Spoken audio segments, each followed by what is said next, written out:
Our next speaker is full Professor Joseph Mfutso-Bengo. So this one is a professor. We have so many professors at KUHeS, but there's only one full professor. His presentation is entitled Tackling the MW or the Malawi 2063 Health Priorities through Leadership, Ethics, Governance, and Systems Approach, or LEGS approach. Professor Joseph Mfutso-Bengo is a professor of bioethics and health social sciences in the School of Global and Public Health at KUHeS. He is also the director of the Center of Bioethics in Southern and Eastern Africa, CEBESA, the director of Center of Excellence in Ethics and Governance, CEEG, and the director of Health Economics and Policy Unit, HEPU. Prof. Mfutso-Bengo is a trainer in leadership, ethics, governance, and systems strengthening, and is currently serving as ethics advisor to European Union Vaccines Initiative, Advanced VAC 4PM. He is globally respected as a bioethics and governance scholar, educator, and scientist, and has published widely in bioethics and health social sciences, including Ubuntuology ethical principles. So you see, that's why we call him full professor. So Professor Bengo, your time.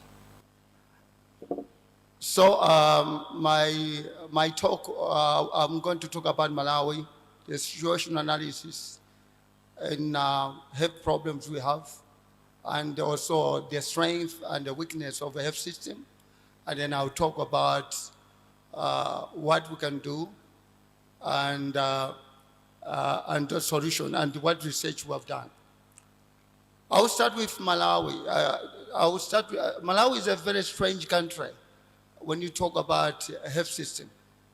It is puzzling many countries globally. If you look at the life expectancy with our GDP, they are not tallying. I'll not go deeper because people have already talked about that. But Malawi is a very strange country in the sense of health indicators. This one is also a very important health indicators which makes the whole world to understand what is happening in Malawi. If you see to your left, you see that Malawi economy has not been developing rapidly. Our economy has been stagnant. But if you look to your right, again, a sign of contradiction. Where there's red dot is Malawi, and the green dot are SADC members. The gray ones are Sub-Saharan Africa. And the numbers down here there is the GDPs. So this indicator is not from Malawi, but it's from the World Bank. It shows that Malawi, if you look at the above, the only countries which are above Malawi are two in SADC.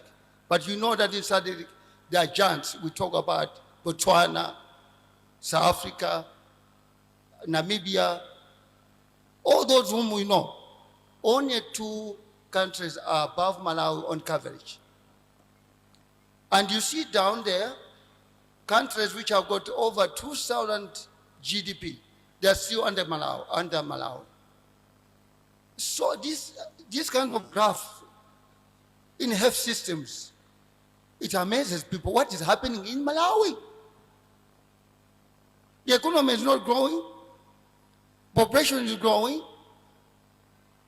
less money, but the indicators, then you drive a car, those who drive a car from Malawi to South Africa by car. You pass Malawi, you see health centers every 20 kilometers, 50 kilometers. You pass through Zambia or Mozambique, 100 kilometers, no hospital.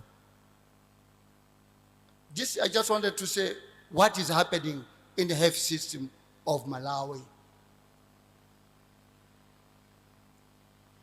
I've already talked about the population, and at the same time, we need to start thinking. We know that the population is growing. The resource envelope is shrinking. So there's a need to start rethinking because there's a time bomb. So that's why I'm inviting everybody to start 3 approaches which I'm proposing. Strategic thinking, and you have seen that Malawi has done that. There's a need to move towards system thinking approach. And then what I call value and evidence-based decision-making and practice. Here you may see that I'm talking about values, but I know if we ask you to say what changes a human being, it's not only evidence. We need values. And values are sometimes ignored. So on the part of vision, we have got a vision. So I will not talk about that, but our vision is to be an inclusive upper middle income country in 2063. I could also add healthy country. I will talk about my talk. I will not talk everything, but just on mindset change and effective health systems. And in that, I will isolate 4 pillars: leadership, ethics, governance, and systems. And we cannot talk about vision. We need to have a vision that's got a strategy. Health Service Strategy Plan 3 talks about 1 budget, 1 plan, 1 report. But the most important thing is the first pillar is about governance. I would also add not only governance, leadership and ethics, so that we can have efficient, equitable, quality care. So what is the health system? We need to define what is a health system. According to WHO, a health system is all the organization, institutions, and resources that are devoted to producing health actions. And I would just say that when we are talking about systems, there are different types of thinking. There's traditional communitarian thinking, which we many Malawians have, which is not, has nothing to do much with, we have got informal systems. There's individualistic system, and there's what called system thinking approach. If you look at Malawi, when you look at umuntology, according to John Beatty says, I am, therefore we are. Actually, according to our culture, we are actually very systematic in our thinking, that we are not individualistic. So systematic thinking, it is an approach which looks at, it's holistic in nature. It is not multidisciplinary, it is beyond multidisciplinary, interdisciplinary. So multidisciplinary is when a doctor comes on and looks at his part and goes. A statistician looks on one part. Interdisciplinary is when we are appreciating each other. Interconnected, interrelated, looking system against other system, subsystems in the relationship. So that's what I call system-based approach. And I can say that people say that system-based approach was invented by J. Forrester, 1956, but I said even in our culture, we do think, I am, therefore we are, therefore I am. That without others, I cannot exist. Without other systems, are not. And our systems, according to Muntu, they're not only physical, can be also metaphysical. Relationship of those who are dead, living dead, etc. So I think we are there. According to Forster, he said the system should be like a machine, the way it works, and it is coordinated. I will talk about the 6 building blocks of WHO. Again, that's a system which has been created. And you will see that in this system, when I was reviewing this system, there's nothing about ethics. And the same WHO complains that over 30% of wastage in healthcare is due to corruption. So I said, okay. I discovered when I was reviewing health system in many countries, I came to two types of systems: system thinking approach and communitarian thinking approach. In communitarian system approach, where we are, a leader is a system. So there are 4 pillars which I found: leadership, ethics, governance, and systems, which I got liked. In system-based societies, system and governance takes precedence. While in a leadership, in a system-based approach, you touch a system, you perish. Because the system are based on social contracts. In community-based society, a leader is a system. Therefore, you need an ethical leader who can enforce the system. So the advantage of a community-based society is that if you have got a good leader, things can go fast. But if you have got a bad leader, things can go down quickly. In the system-based society, things are slower. It's difficult to do reforms, but things are stable and predictable. So when I did the review of WHO, I found that the reason why some of the building blocks which have been working in other countries in the West are not working well, I discovered that 4 things were frequent themes: leadership, ethics, governance, and systems. And I discovered that in it, although the WHO is talking about equitable access, but ethics was not included. So what I did, I looked at the 6 building blocks. Then I take the first one, which is called governance, and then I promoted it to become leadership, ethics, and governance, to make it 3 building blocks.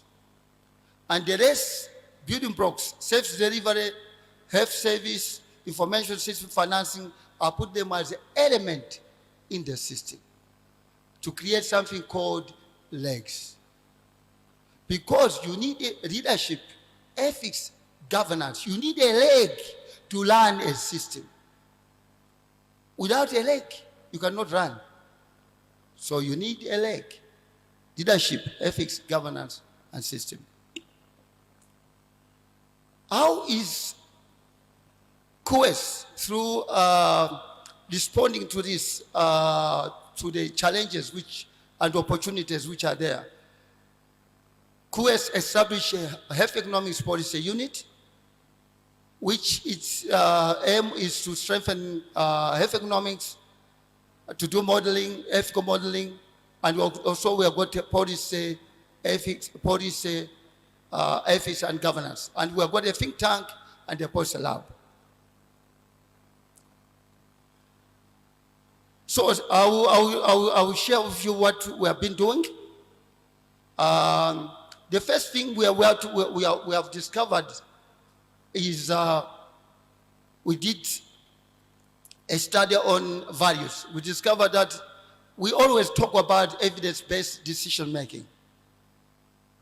But to demand an evidence, you need values, which value evidence.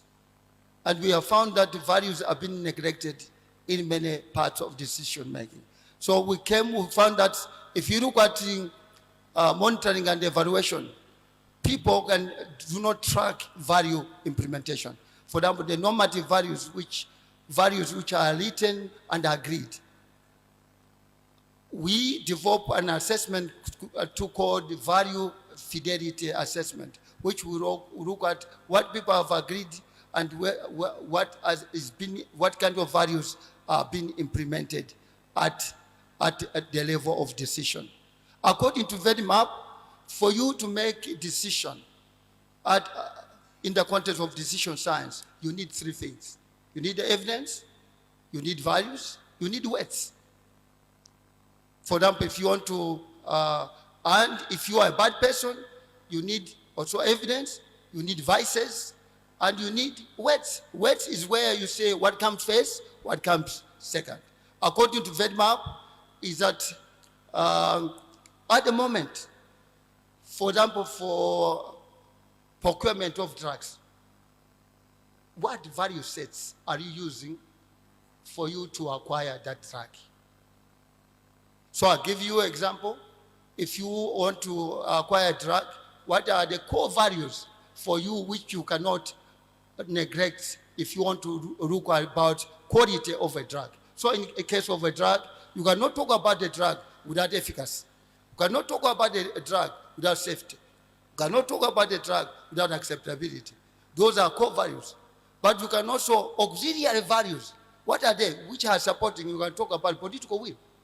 But if you confuse between what is auxiliary with what is core, that is what is causing a lot of wrong decisions in the world. So this VEDMAP, now we have developed an app which you can use to make decisions. For example, if you are a married person, you want to, two people are proposing you, Julius and Jeremiah, you can put value sets which you want to enter, what kind of a person.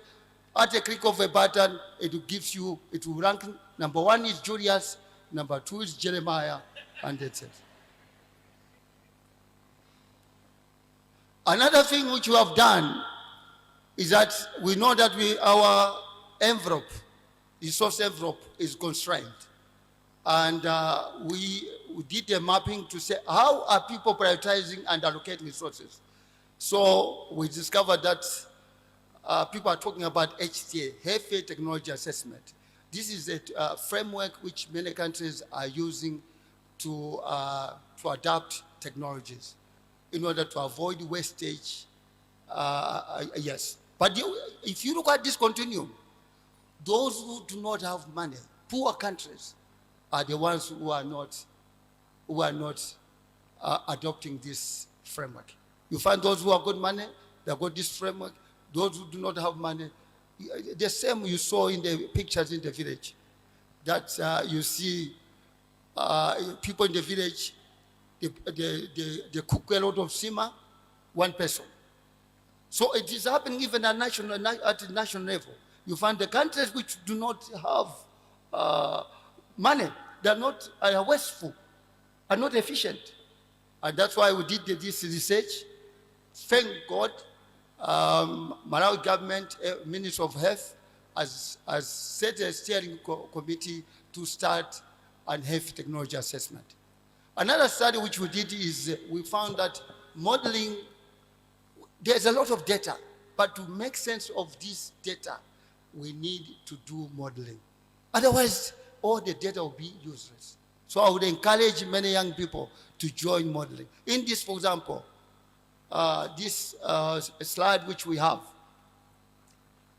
we are modeling DALIs.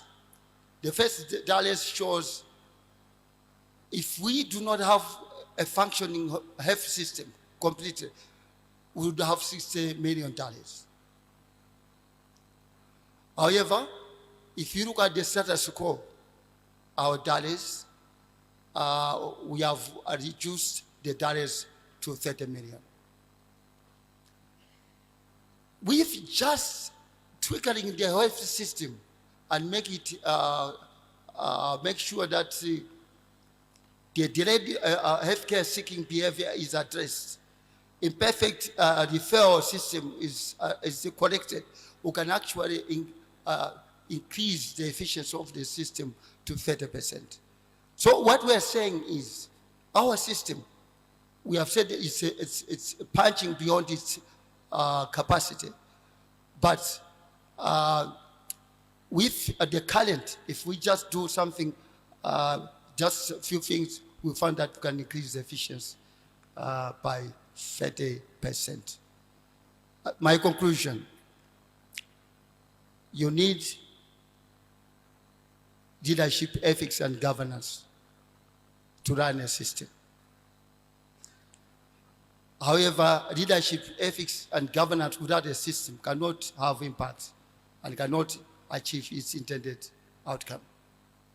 All organizations need 4 building blocks: leadership, ethics, governance, and system to translate knowledge, skills, policy, evidence into best practice.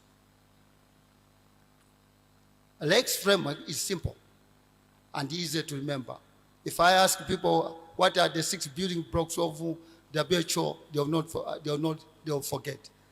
But no one will forget LEGS: leadership, ethics, and governance as 4 building blocks for health strengthening in Malawi.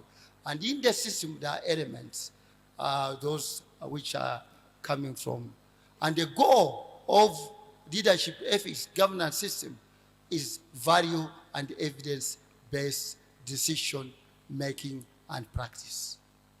With these words, I would like to thank you for listening. May God bless you.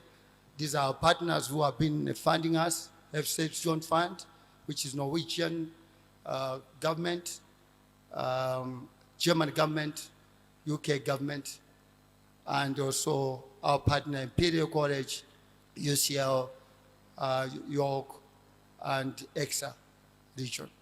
And above all, I would like to thank the organizer of Research Dissemination Conference for inviting me, and the management.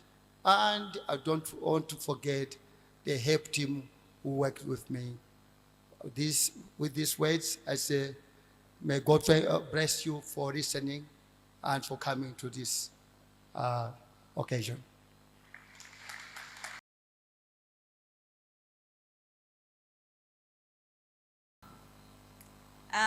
Felista Simpachika Mfipa from Palombe DHO. My question goes to Professor Bengo about the value fidelity assessment tool. Coming from a leadership position where I'm working, I would like to know, when do we think we can roll out this tool for us as Malawi to start implementing it? Because your presentation really touched home. Thank you.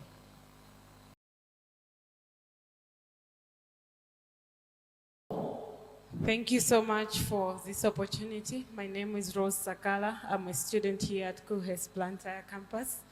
So my question really would go to most of the policymakers, but maybe Dr. Collins and Prof. Mfutso-Bengo. He's talked a lot on the legs, and what I'm so curious to understand is, yes, leadership, ethics, governance, and systems are key to achieving the Malawi 2063. We've recently seen the changes in terms of the policies becoming a bit encompassing, looking at the recent enacted policies like the population policy, which is tackling almost all key sectors. But then the gap, I think, for me remains in terms of implementation. How are we going to make sure that the systems thinking approach, which is at the hub of these policies, is really trickling down from in the councils and to the communities? But also, in addition to that, we're looking at the different programs that are being designed, different research programs that are happening. They are still taking that one-centered approach, and we're not really doing it much holistically to think and solve through the problems which we have that are not a one-size-fits-all. So those are some of the things that I wanted the presenters to talk into, because I don't think if we continue at this pace, we might be able to achieve, for example, the One Health, One Budget, One M&D report, because our systems, even for evidence and data sharing, are still siloed. Thank you so much. Over and out.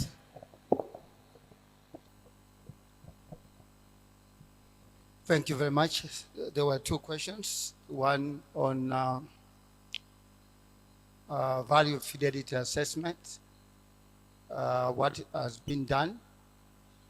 VEDMAP, what we call value and evidence-based decision making and practice, was presented to senior management as a tool for health technology assessment. and they found that at the moment there's no tool. You see, when you are going to a policy briefs, 10, 3, 4 policy briefs, evidence on the table, the policymakers are here. There's no tool to make sense of all those policy briefs. But VEDMAP, what it entails, that the policymakers, they are deciding about which vaccine should we put our money. So they will discuss, first of all, they will ask a professional advice to say what are value sets which you measure quality of vaccine. So the expert will say, okay, efficacy and all that, and then you enter it in the pattern, and then you score the evidence of them, and then you rank it. So at the moment, it was tried, and we're waiting that with proper validation, it can be adopted. But soon it will be commercialized. People can buy it online. What we have discovered actually is that we asked ourselves what can transform evidence to practice. Is it evidence itself? Is it the knowledge or the value systems? The problem we or many scientists think that it is only, they are talking about evidence-based decision making. For me, it's wrong. In the world, there are two thoughts, school of thought, which are in conflict. Some they say value-based decision making and practice. Some they say evidence-based. It's both. So it's very, very important to understand that to change behavior, to change mindset, you don't need, perhaps evidence will be only 10%. The world of motivation, it's a world of value system. So we need to understand, when we say mindset change, is it the same as behavior change? Is it the same as practice? So I would like to challenge the social scientists to answer that. And we have known that knowledge alone doesn't translate to behavior. It is value systems. That's why VEDMAP has integrated two things: value-based decision making and evidence-based decision making. Because even adoption of evidence, you need the value systems which value evidence. So that's another thing which why we have less implementation and a lot of policy formulation. De Jong did a study and found that many policymakers have no time to implement because they've got too many engagement. What we call uncoordinated policy engagement is called strike. But in a country where you have got over 400 missions or 700 missions, all these donors are looking for the time of a postmaker. That's why HSSP 3 is talking about one plan, one budget, one report. Because these policymakers have been spending so much time to write reports of different donors instead of implementing. So this is not an area which people publish here in Malawi. But one thing why it is the policymakers are not implementing some of the things, they don't have time because they have to engage a lot of policymakers. That's why we created the think tank mechanism. As we are talking now, the senior management and the MOH is thinking of having a national health think tank. Will be a price based at theme, so that the think tank of HEPU has been adapted to become a national think tank. Why? Because they have discovered and coordinated engagement, even with researchers, could be time wasting, could be costly.